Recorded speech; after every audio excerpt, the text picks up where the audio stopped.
Hello, everyone. Welcome to another episode of the Journey to Happy podcast. I'm Olga, your coach, and today I am here with a very special guest who I just interrupted from asking me any questions. I'm like, no, we're going to have this conversation with everybody listening as it happens authentically and spontaneously. So I've never met Tanya Cole-Lesnick, who is our guest. I've never met her before now. This is the first time I get to see you. But she reached out to me to be in the episode, in the podcast, and I wanted to have you here, Tanya, because one of the subjects that you said you could talk about is something that I am very interested in having the conversation openly with everybody who listens to this podcast, which, by the way, we're at 90,000 people listening, and I'm very excited. Wow. That's a celebration on its own. Never did I imagine people care. Amazing. Yeah. So we've got a lot of people from all over the world listening to us right now, and that's very exciting. So hello, everyone. Hello, Tanya, and welcome to this episode. I will introduce you in a moment, but I wanted to let people know we're going to be talking about the power behind group work, group coaching, group therapy, group things. Specifically, and I don't know, do you work with men as well? Do you do group work, or is it women? You work specifically with women? At the moment, it's just with women, but I'm sort of open to expanding that. I have done some group work with men over the years, but it's been a while. All right. So we're going to definitely be talking about group work for people, for humans, but my experience has been with women, and I can definitely dive into how we as women are so, I don't know what the word would be, but so we benefit so much from having a community. And we're going to dive into that. But let me introduce you to Tanya. Tanya, where are you? In New York? I am in New York. Yeah. So Tanya is in New York. She's a psychotherapist and a coach since 1995. I wouldn't be able to tell that by looking at you. Oh, thank you. And let me see, what do you specialize on? You help clients to access and honor their truth, to change habits that don't serve them, and to heal faulty narratives so that they are living in alignment inside out. Her work revolves around combination of intimate therapeutic groups and individual sessions. We're pretty much on the same line of work. Yeah. Okay. You guys have to head over to the show notes and then get all of Tanya's information. We'll give it to you so that you can find her. If this inspires you to reach out to her, which I hope it does, then you'll be able to do that in our show notes. All right, Tanya, introduce yourself. What about, aside from who you are professionally, do you want to share with my audience? Besides who I am professionally, I'm very much somebody who practices what I preach. I really am always kind of checking in with myself and paying attention to what comes up for me so that I can be in alignment inside and out. It's very important and such a core way of life for me. I just celebrated my 30th wedding anniversary with my husband. Aww, and we have 2 grown daughters and a long-haired dachshund named Dudley. So we're dog people. I like it. And I absolutely love that you share how long you've been married. I love it. Marriage is a privilege, and a happy marriage really is. So That's awesome. I also see that you're a social worker. And so that's one of the things we have in common, Tanya. Is that true? Yeah. Yep. Yeah. And you know what's interesting? You became a social worker at NYU, and I was accepted for my master's at NYU. And then I saw the cost, and I'm like, no, I'll do that in Canada for a quarter, not even a quarter. Like, oh my God. I would still be paying my master's if I had gone to NYU to do it. So welcome to my audience and to my podcast. I am happy and excited to meet you. Just so that you know, it's very rare that I bring a guest that I don't know. Like, I think I can count with my hand the times that I've done it. You might actually be the second or the third person that I Wow. joined. And the podcast has been on for a while. And the reason is I really like to get to know people. And then I'm like, oh, you've got a great idea. Let's bring you onto the podcast. But there was something about your write up and how you wanted to, like, I see that you're on a mission to get people the service and the help that they need. And I love that you have found group as one of those powerful tools that you invite people to be a part of. And that's what I want to talk about. And I'll tell you why. And I'll tell everybody why. Both of my coaching programs are group, and one of them does provide one-on-one sessions. And the reason I've turned to group is because I used to teach classes in group sessions, as well as my own therapy sessions. And then my therapeutic clients will come to these classes, and I would see incredible progress in their emotional well-being throughout our sessions later. And they kept referring back to what they felt when they heard somebody else talk, what they felt when they were in the class. I wasn't coaching. It wasn't therapy. It was just a teaching in a group setting. And I'm like, I'm going to start keeping data. What happens to my clients who attend my classes? I used to teach an 8-week stress reduction, mindfulness-based course.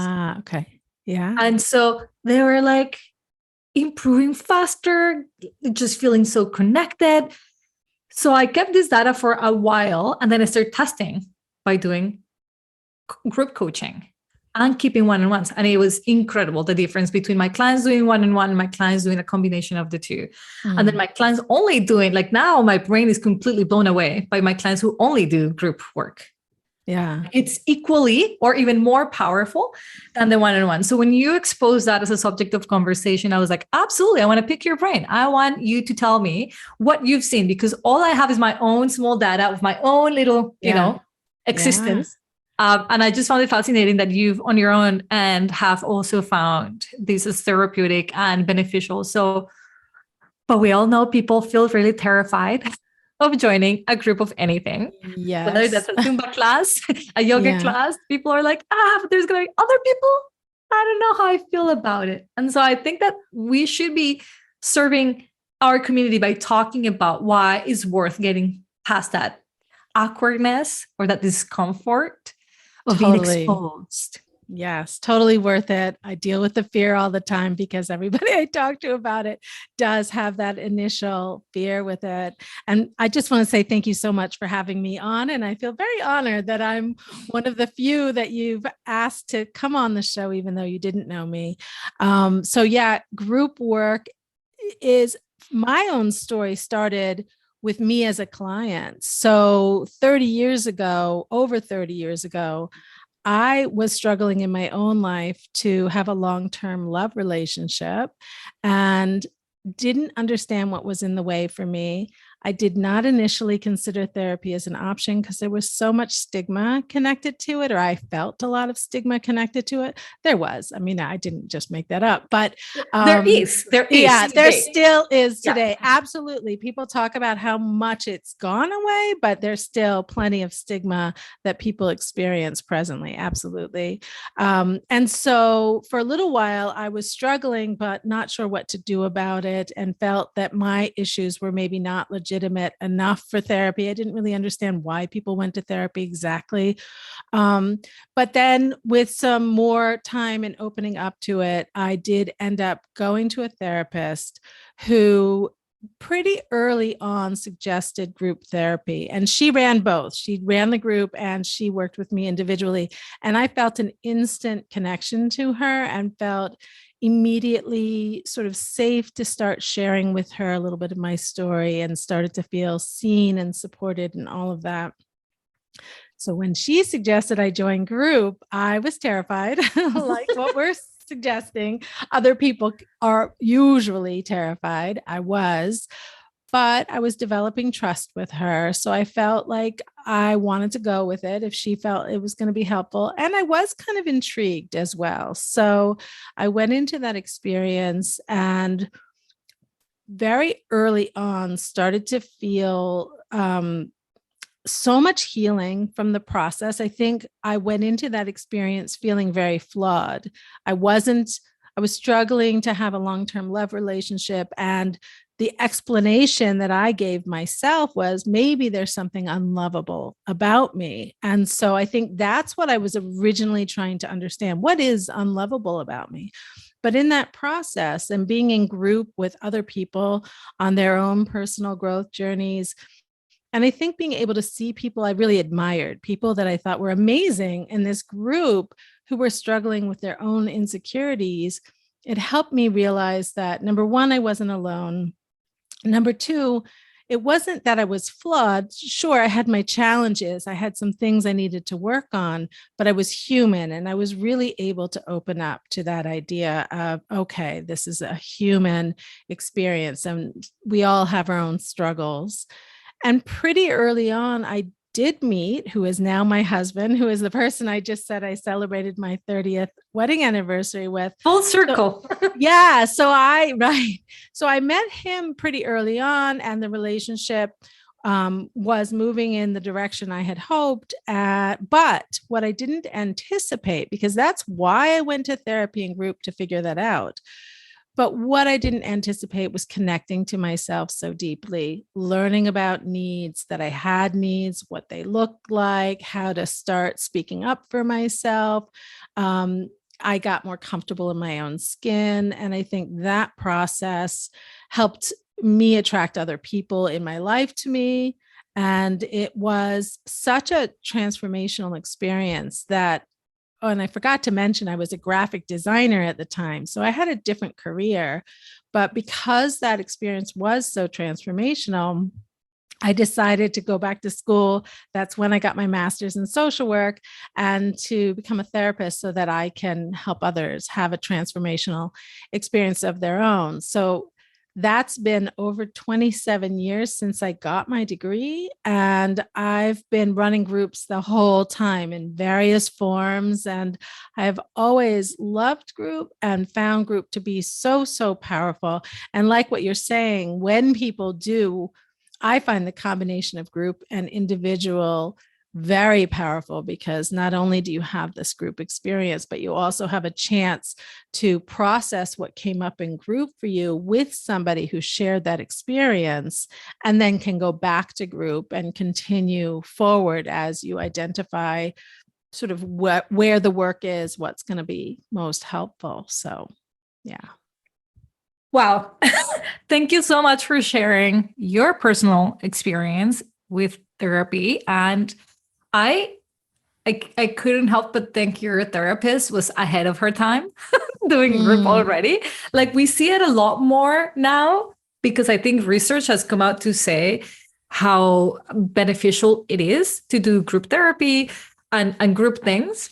Well, there's been a lot of studies done specifically with violence against women and how lonely that feels for the woman who is undergoing abuse, and how beneficial it is for her to attend a group setting where there's other women who have experienced this and normalizes life for them. Because like you were saying, our default thinking, I think, when something goes wrong is to think that we must be in the wrong. We must have done something wrong. And I think, and this is me talking, and I don't do therapy anymore unless it's for my heart is always going to continue to work therapeutically with women who are trying to conceive and are not having an easy time conceiving, and with pregnancy after loss. Those are the two things that I for always keep as some spaces open for therapy only, because they're close to my heart. That's it.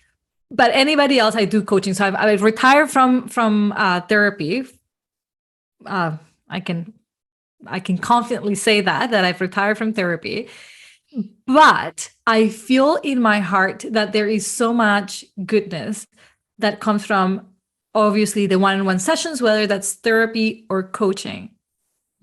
But what you don't get to have in those one-on-one sessions is that sense of, you also have the same problems. You also think like I do. Your husband does that too. You also get annoyed at that. Which on a regular basis, we're thinking, I must be the only one. Like, what is wrong with me? that I get so upset with my children. Like for moms getting together and just talking about like, oh yeah, my teenager does that too, or my 2-year-old does that too. And you're like, it's not just us at our house. Is not something wrong with me and my parenting. There is a sense of normalcy that does not come from a one-on-one session. A one-on-one session, Right. as a therapist and as a coach, I can tell you that is totally normal, Tanya.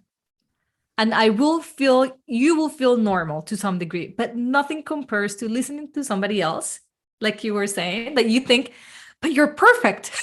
Mm-hmm. To my eyes, you're perfect. And you also have moments of insecurity. Wow. Right? Like it just it brings your sense of normalcy to a level that no one-on-one can possibly do.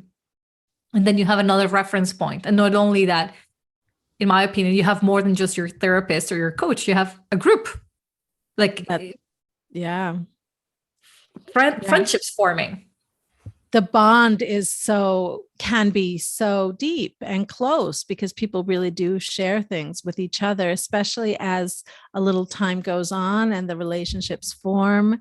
They kind of know what each person is working on. We can celebrate each other in such a specific, like, oh my God, you did this thing you've been talking about. And look at you. Now you've done that thing in a way that people don't always get sort of that special inside look at what's going on with somebody. That's so interesting. You just reminded me of a conversation I was having inside. One of my groups is called Being the CEO of Your Own Life. And so it's women. And we were celebrating. This might sound odd to some of you if you're not used to my work. But for my group, it was perfectly normal that we were celebrating that one of the members of my group went to her cousin's funeral. And what we were celebrating is that she was able to celebrate, truly feel in a celebratory mood, happy and excited to be there and to honor him. And she had done a whole scrapbook based on like all the happy memories. And she had decided to go with a story narrative in her mind that his passing also meant freedom and that he was now in a moment of pain free, and that was a really great reason to celebrate. And as we were all like, yes, this is a celebration, congrats, good for you, it occurred to me like, isn't it amazing that we live in a world right now where I am talking to a whole group of people who are not thinking this is a terrible day today, let's just be so sad, but that we can actually have a contemplation that this could be a happy day. Somehow we, in this group, that felt normal. Then I got thinking, like, what other groups do you have like this? That you call on you're celebrating your wins. So you don't feel you're being too much or too little when you're celebrating. I made $1,000. Or I was able to say no today, guys. I was able to say no. Like we're just celebrating random things, right? That are like, you belong here. And you're like, yes, these people will get it. Yeah. Yeah. And I love the examples that you gave too, because it shows how specific each celebration is, because it depends on sort of what the person is really needing some support to help them move forward on something. So saying no, or taking space for themselves, or celebrating something, doing less. There's a lot of different nuances that we work through with each other. So let's break down the myths that people might have specifically about being in a group. I would imagine that if I was to attend a therapeutic group setting, that I might have a few thoughts that might stop me from it. And the same with coaching. And I just thought maybe you and I can, like, I'm sure you have some already that you've thought about, that we can just break down for people. As to how they're not true. There's just like an illusion of your brain or a thinking error that is actually separating you from doing something that could potentially be transformational and so powerful to you and others around you. Yeah. I'll tell you the two that I hear the most often from, if I'm working with somebody individually that I think would really benefit from group. One is, I don't want to tell my personal stuff to a room full of strangers. So that's always, the fear. We touched on that a little bit before.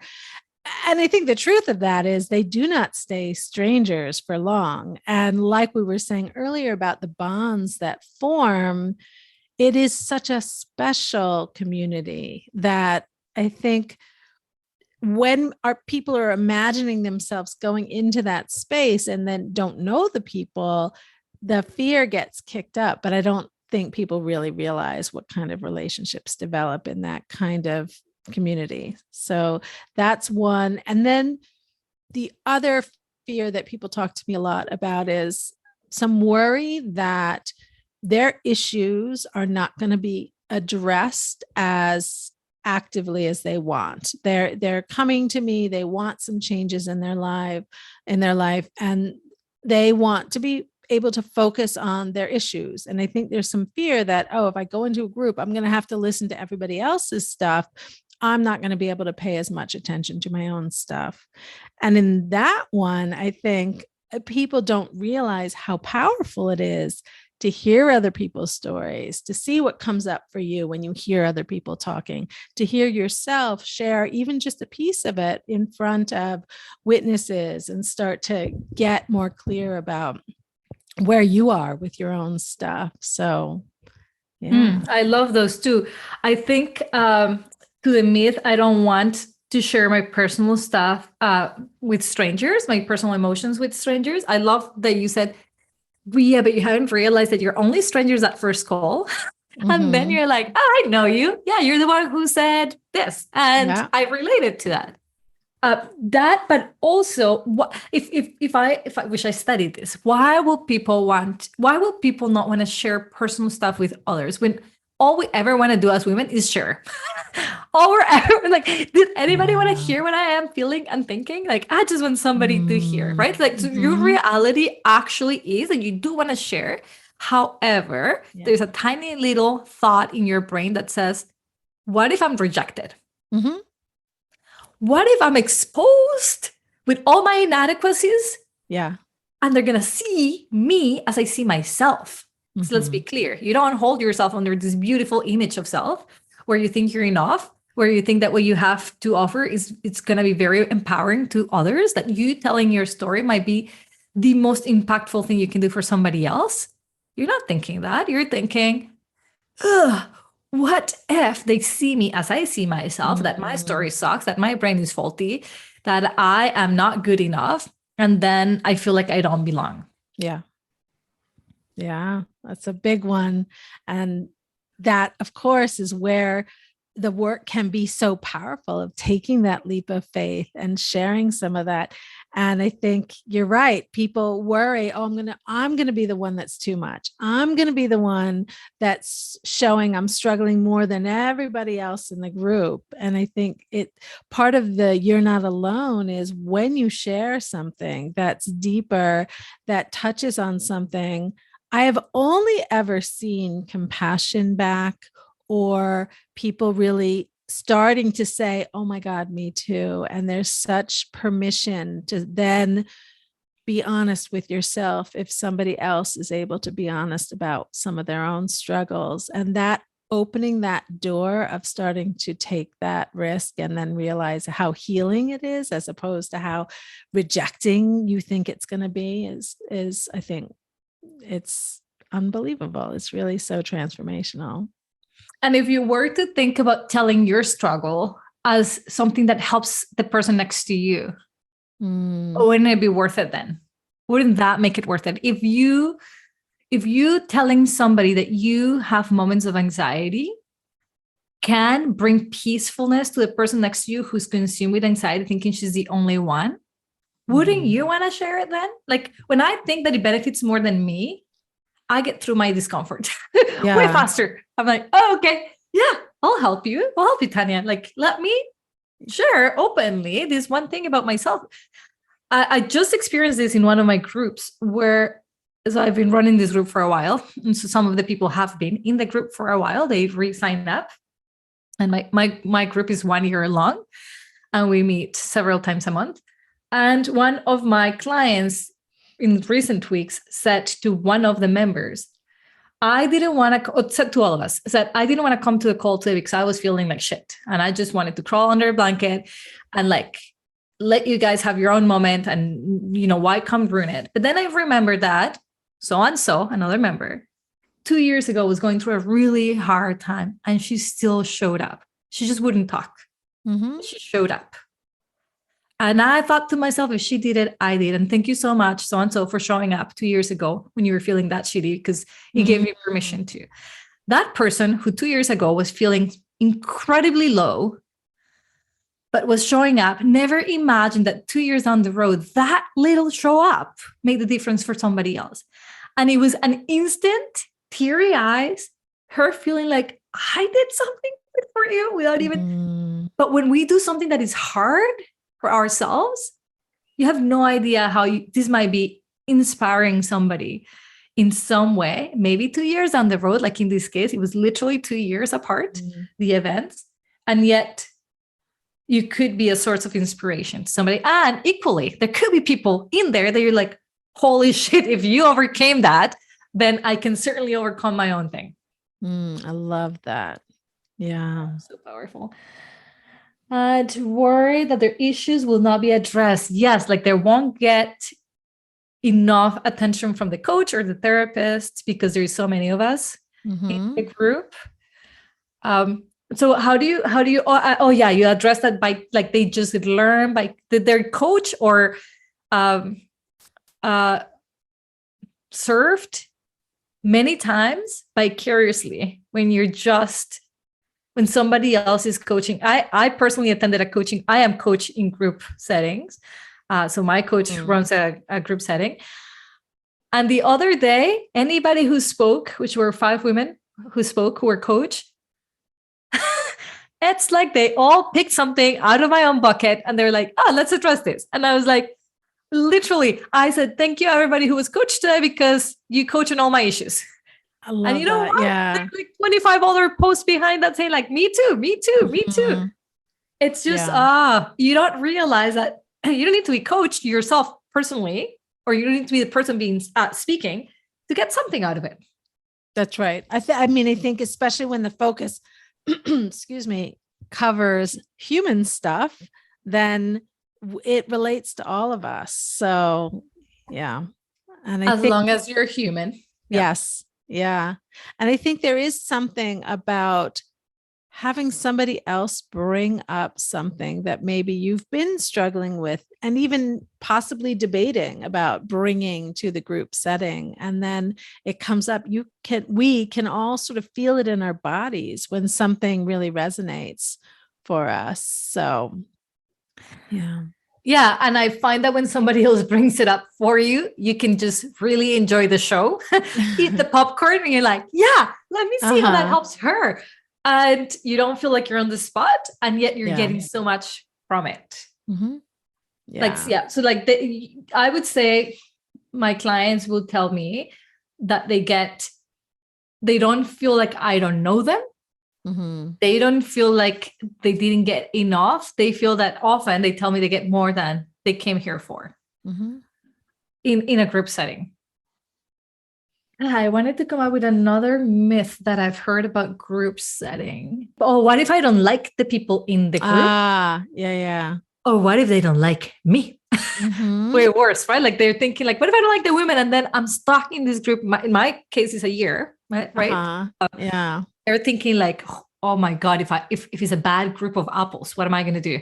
Or what if they don't like me and they reject me? Does that one come up for you? Yeah, I'm just thinking, even when I was in the group that I was in so many years ago, there was definitely somebody that I had a harder time than other people in the group.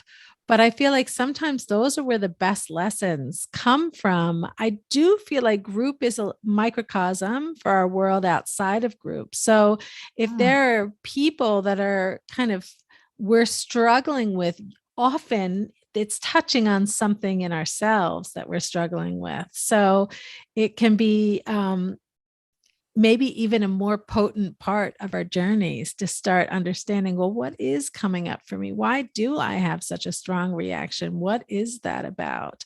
And I often find that if that is coming up for somebody, that there is that piece of dislike, it doesn't stay there, that there's, as things kind of are getting shifting for people and evolving, the relationships kind of continue to grow as well. So that's been my experience.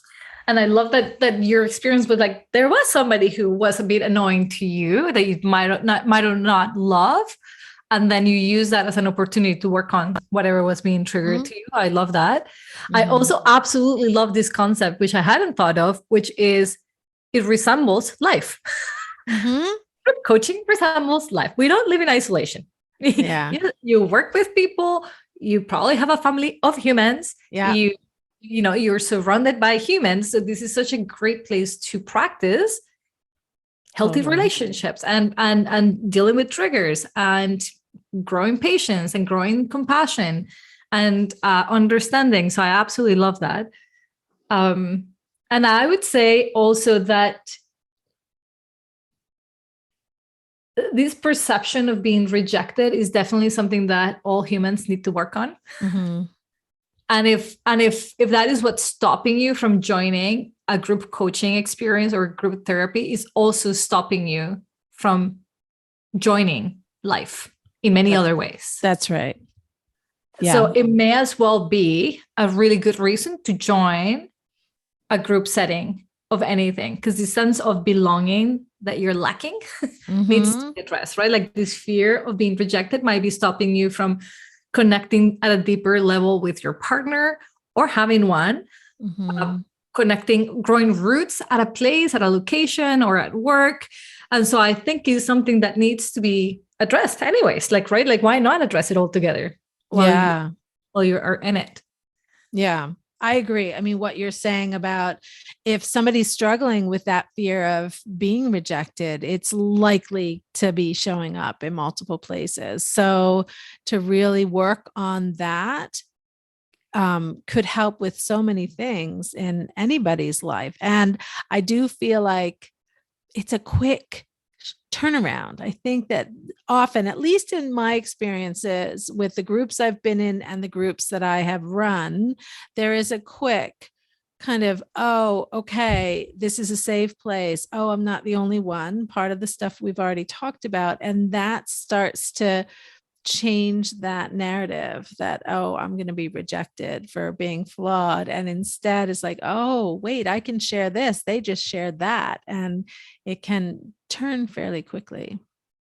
Yes, I agree. I don't think anybody in my group has had that fear past their first session. Yeah. Group immediately is like, oh, we're all here. Yeah. And I would say, I don't know how you do it, but I am always the first one to be vulnerable and show what's possible. And show my comfort just saying, I made a mistake. Or how is everybody feeling? Nervous? Yeah, it's the first class. Of course or the first group. So I think that is definitely important. Now, you mentioned something at the very beginning of your own experience, which is you trusted your therapist. And if she was saying go to group, you were like, well, I guess it must be good if she's saying it. Some people don't know you. Some people don't know me. They don't even know their next coach, right? Like, and they sometimes have to make the decision of joining before trusting or knowing this person well. How do they build trust? What can we offer them to sort of like create that sense of trust within themselves, so that if they do join a group setting of therapy, of coaching with you, with me, with anybody, going to a yoga class, like even like, a group, anything. Yeah. How can they bring their brain to a place of trust that allows them to know that no matter what, they'll be okay? Yeah. That's such a complicated question. I mean, to be honest, I made this little documentary that lives on my website. It's only 10 minutes long, but it's about my story that I just shared with you, because I wanted people to understand about my experience, just so they could see, I get it, I'm with you, because I think that trust piece is very tricky. That's part of the work. Maybe if somebody is really struggling going to a group, and it could be little by little, what's the tiniest step, maybe not yet the yoga class or whatever class you were mentioning as a first step, but maybe it depends on how held back somebody might be about being able to get out there into a group situation. What could a step be? I offer people a chance to connect with me. So having the connection with me can be helpful. And that could exist in probably most coaching situations. I imagine that do you have some way Yeah. of connecting with people? Yeah. But it's a 15-minute call. Yeah. It's not, we're not there holding hands for an hour and like totally putting all things. And what I find fascinating is that that's enough. Something gets triggered within the human that says, okay, I can do this. Yeah. So, but I like it. I don't have the answer either. I just ask you. I'm like, trust is so important.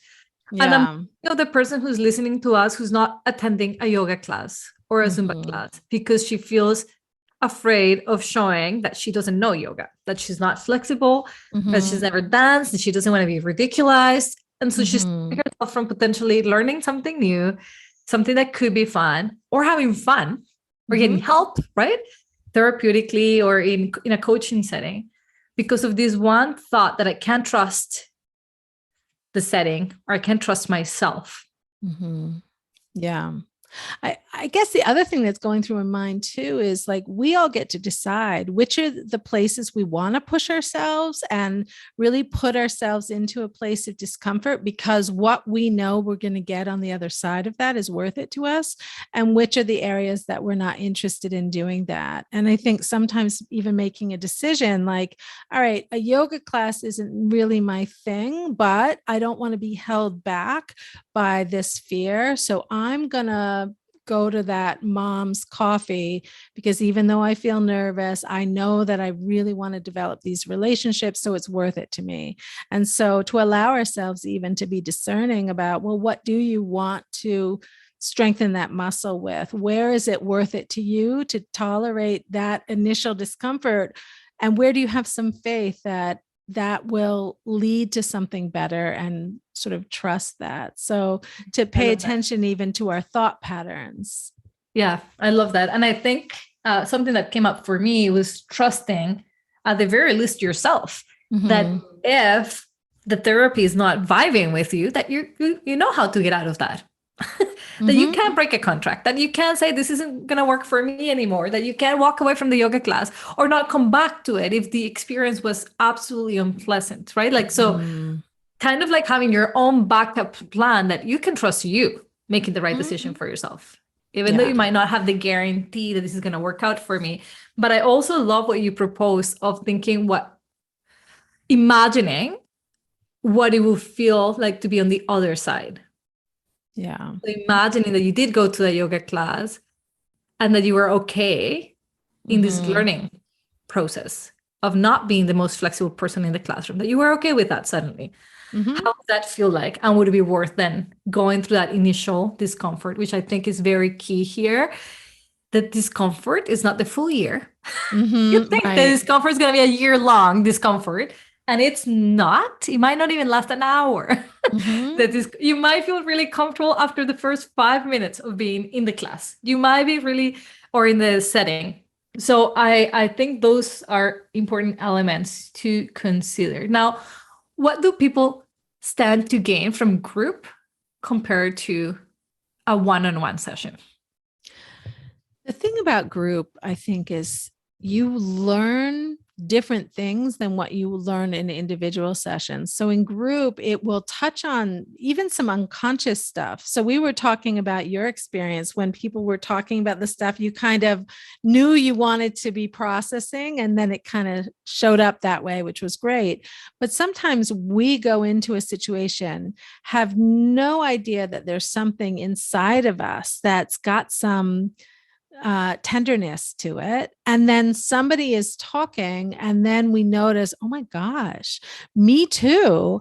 I didn't even realize I had a connection to that issue, whatever it is, but it's that resonance. And as we notice what's bubbling up for us, where we start to even learn some of those layers that, in a protective way, we all develop the way we develop. So we all have different layers of ways we've kind of kept ourselves safe. And we don't always know what those layers are. So to be able to sort of be with other people that can help us access that is one thing that's doesn't exist in individual therapy. It's something that really comes up in group only. Yeah. And I don't think people necessarily see the benefit of that unless you're in it. Mm. Or because if you don't know that's a thing for you, then you're blissfully in this ignorant place of ignorance where you're like, yeah, I didn't know. But it could be so, it's like, I think it's like having somebody clean your house. You're like, you didn't know how much you needed cleaning until it's all clean. You're like, oh my God, it's like it's a different house. But you didn't do the work. That's exactly what I think feels like. At least that's how I feel when when somebody else is being coached on something. I was like, oh shit, I do that thing too. Yeah. I'm so glad that somebody else got coached on that, because now I know how to clean the house. You know, like how much that piece needed cleaning. And I was blissfully in my ignorance, not knowing it. That's right. And I think sometimes people know they want to feel better. You want a clean house, but they don't really necessarily know the path to it. And of course, the therapist will help somebody find the path for it. But there is something about what comes up for each of us in a group situation that brings some value that's more synergistic, right? Like there's a whole synergy that happens when we're all together and touching on things, and stuff is coming up that we weren't thinking about. And then people tell me that every time they leave group, they get some nuggets of something they weren't expecting that is so powerful and helpful. So there's that, the kind of unexpected stuff that comes up as we hear other people.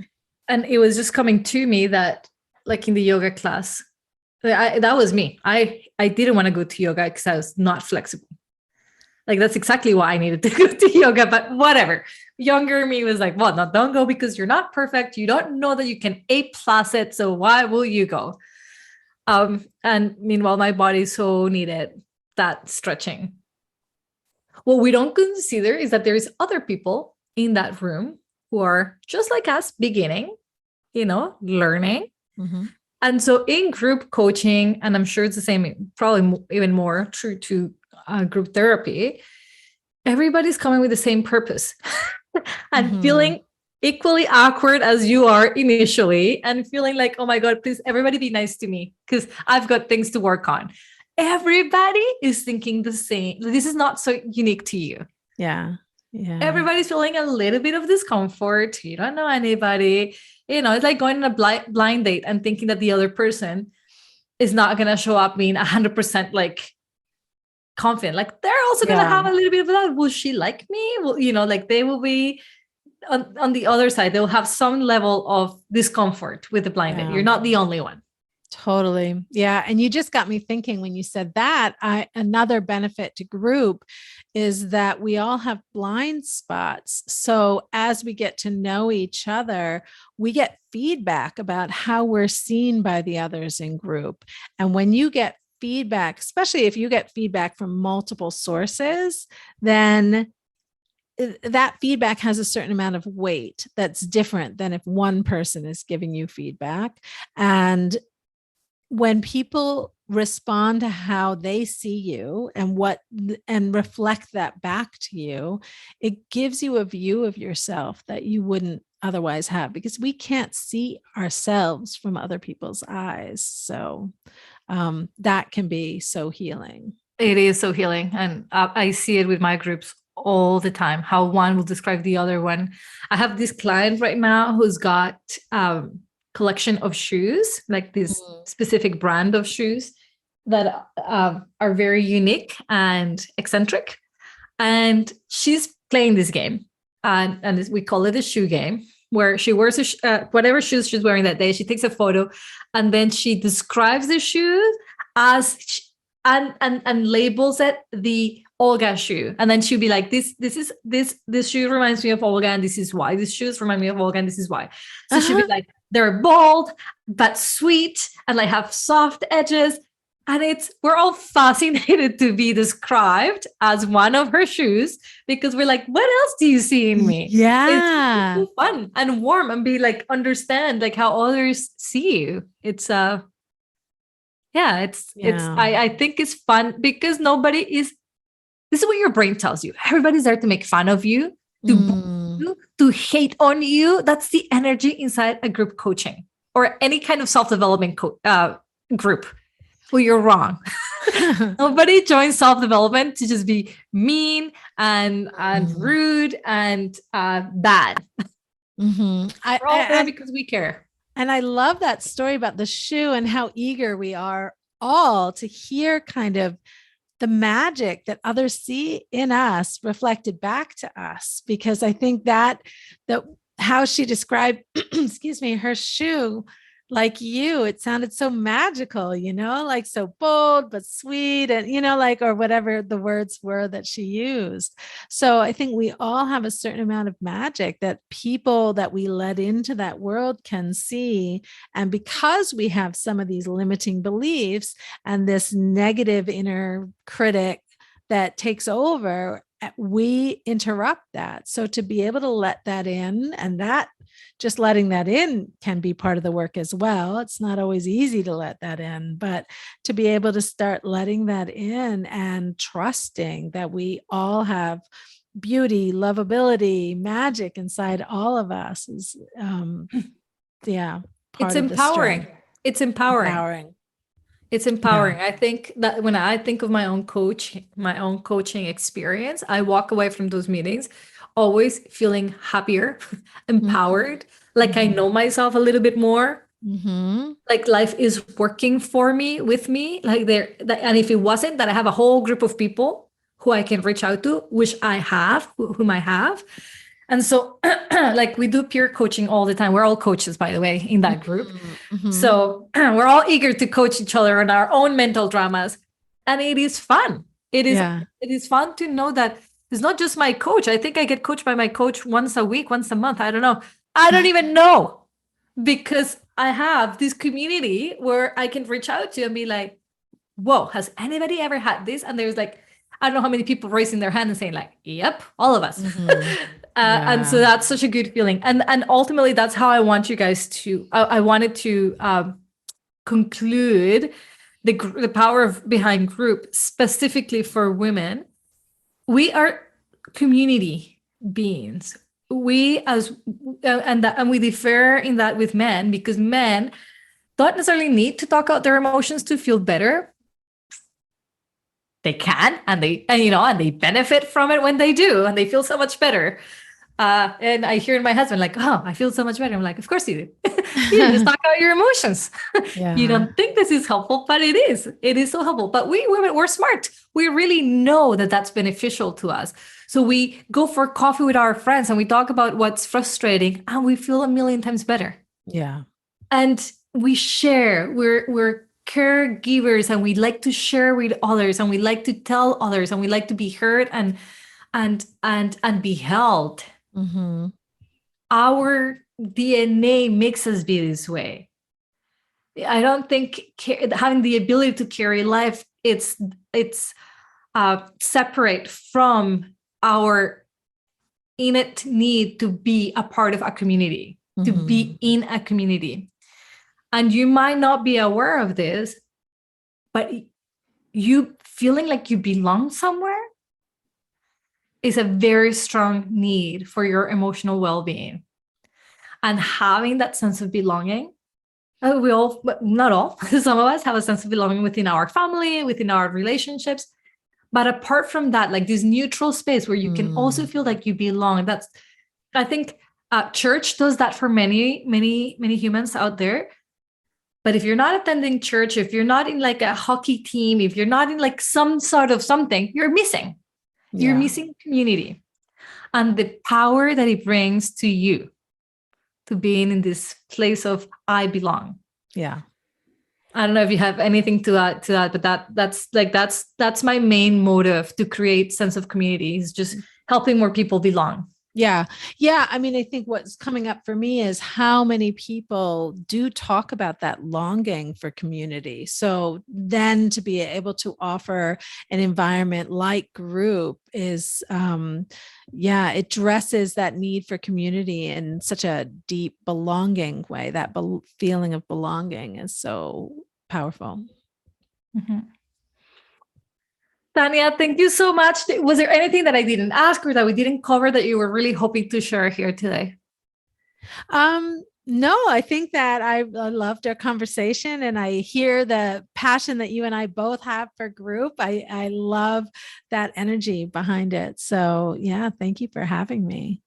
Yeah, I am glad you noticed the passion. I hope everybody else hears that passion. I think that I personally operate from a place of love and conviction. And that is the reason I have moved entirely to group. Um, and you asked me, why am I doing coaching and not therapy anymore? I'll tell you, because I probably have shared it here before. I fell in love with being coach, sort of like what happened to you with therapy. In therapy, I found coaching was far more like my personality, like really direct and get on with it. Like this is the problem. What are we going to do about it? Very straightforward. Like I feel that my hands were I was better able to like dirty my hands in the mud. And so that really worked for me and my personality when I found life coaching for myself. And then I started noticing that part of why my clients saw so much progress in therapy is because I was really coaching. I was doing some therapeutic work for sure, but whenever I switched into coaching, that the progress was greater. Clients who I could coach on or I could coach with, who were not like in a like who weren't there just because they needed therapy, if you know what I mean. Like there are some right. Definitely mental states in which therapy is the best. Which is why I still keep it, but only for like who I absolutely love supporting in a very difficult, in very difficult circumstances. But I ultimately feel that coaching gives me permission to be more direct, to guide people better, like to be able to call people out. I really love that. In therapy, I wouldn't have done that. And where they really have the plan, I don't have the plan. I just have some tools that I'm going to teach them.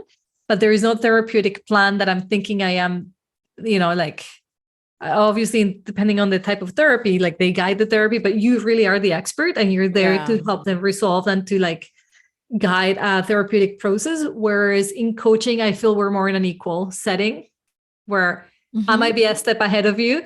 So I'm going to share with you what I've done. And there's a lot of that sharing. I like to be able to use myself as a live example of my work. Like you, I walk the walk. I don't teach anything that I haven't practiced. I don't teach anything that I don't feel it helped me and it was helpful. And this is how I've applied it. So it sort of allowed me to think of my own processing, how I process things, how I go about life, and then teach based on my own conclusions. It's fun.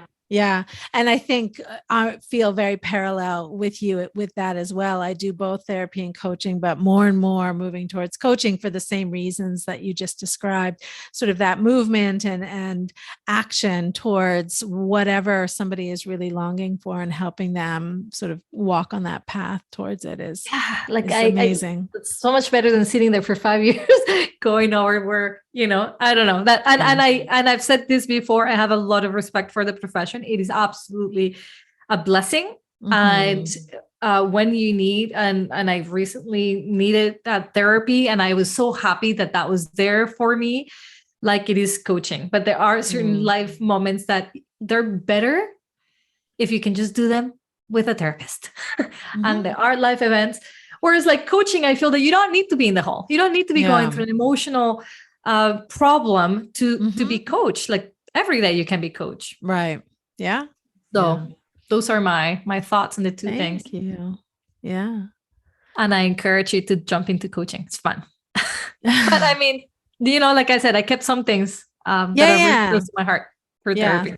Yeah, same. I mean, I think that there's reason for both, but to lead with coaching, I think I feel like it's a better fit for my personality as well. I'm always sort of interested in being direct and setting goals and sort of moving towards things. So and asking, so how come you didn't do it? What's that? And asking, so how come you didn't do it? Right. Like that accountability piece, I see the progress for my clients with it. Yeah.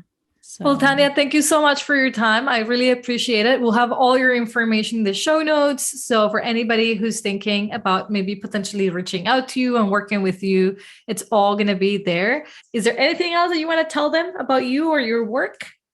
I am just putting out this very short 7-minute masterclass on my website, or somebody can get it, Clear Energetic Clutter, because group and the work that I'm doing ultimately is to help people get the stuff out of their focus and their thoughts so that they can focus on the things that they really want to be focusing on. So that's brand new. And I would love it if somebody wants to check that out. That sounds great. All right. So head over to the show notes, check out her website, and get your 7-minute free masterclass. That sounds great. All right. Thank you, Tanya. Thank you so much. See you guys next Monday.